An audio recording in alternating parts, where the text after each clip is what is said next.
At least we got 2 more videos coming for you guys. It's the Boxing Link and more. You know what it is. It's your boy CJ Goodfella. We back talking some boxing. And Erislandy Lara said if Jarrett Hurd get reckless, he gonna knock him out. Can Lara knock out Hurd? Absolutely, I do believe it. I hear that Lara has some very underrated power, and I believe it. And I heard it from Ronnie Shields, and I heard it from a few other people as well. That his power is very, very underrated. The issue with Erislandy Lara is he don't put combinations together. He got good power, but if he put combinations together, he able to hit guys with accumulation shots and put them down and knock them out. And also, when you throw combinations, he just don't pop shot like he do. You can hit guys with the punch that they probably don't see coming. So, if Hurd gets reckless and squares up and starts to go for broke and getting out boxed a lot, he starts to go for broke, I think Lara could knock him out. Especially with a body shot or a sneaky hook or sneaky uppercut or something like that. I think Lara possesses the power to stop Hurd. Now, this is one of these exciting fights coming up in a couple weeks. This is, got people torn. We haven't seen Lara step up in competition or step up, on this type of level since he fought Canelo Alvarez, and we know that most people feel that he got the shit in of a decision where Canelo won. I actually scored it a draw. But, one thing about Lara, he's a safety first type of fighter. Cubans will not throw a certain amount of, most Cubans, I don't want to generalize them, won't throw more than a certain amount of combinations, punches at once. So Lara, you might see 3. More than 3 is very, very rare unless he's going for the kill. And, he needs to break that cycle. He needs to mix combinations going up and down, mix them going down and up. He needs to do certain things in this fight, but he can easily outbox Hurd. But guess what? Lara, who the hell knows how old he is? And Trout was boxing beautifully, and we know Lara is a different level of boxer. He outboxed Trout and dropped him. But you can be boxing good, and like in the Gulo fight, he got dropped just like that. Even though he ended up putting a hemotoe on top of that man's head and beating, knocking him, and stopping him. But you can be boxing good for 9, 10, 11, 12 rounds, and Hurd is just so massive and so strong. And when you're older, your legs, you can lose your prime in one night. We seen it with Chavez Jr. and Sergio Martinez. We seen it with Hurd and Trout. His size is just a very big advantage. It's a huge advantage. And with a guy that's pushing up there in age and been in some wars and been in some battles, you never know. He hit Lara with a couple shots and he can lose his prime at once. That's what makes this fight so intriguing.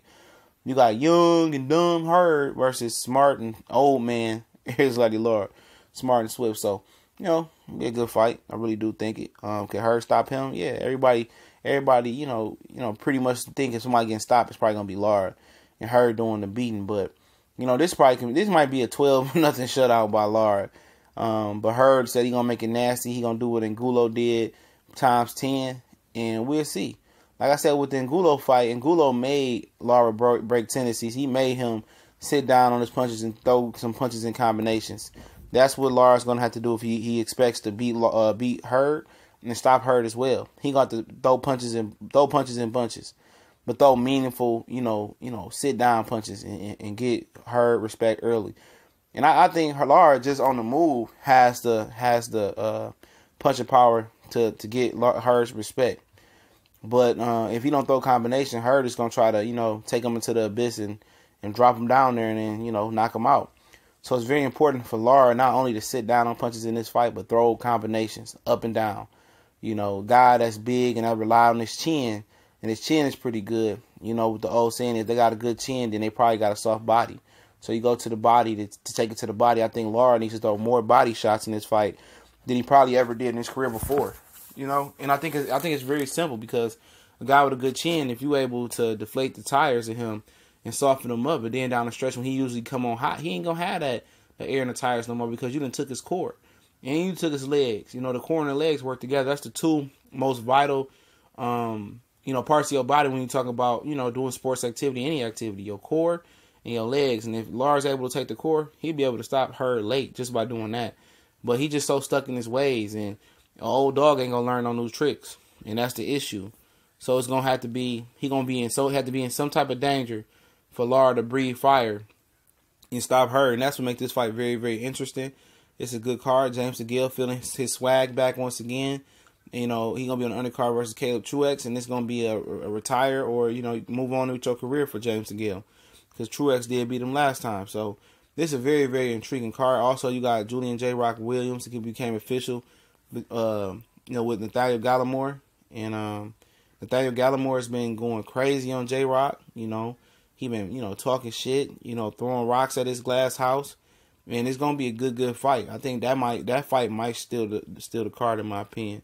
So if I'm one of you guys out there, I go follow Nathaniel Gallimore on Facebook, and it's some hilarious material I think he doing with J Rock. But you know how karma is, you get to talking, and then something happens. So he better watch it and train seriously and take J Rock serious. Because J Rock, at the end of the day, he's still a serious talent, and Gallimore can't overlook him. And it sounds like Gallimore is overlooking him. But it is what it is. It's a wonderful card. Let me know what y'all think on all subjects talked about. We gone.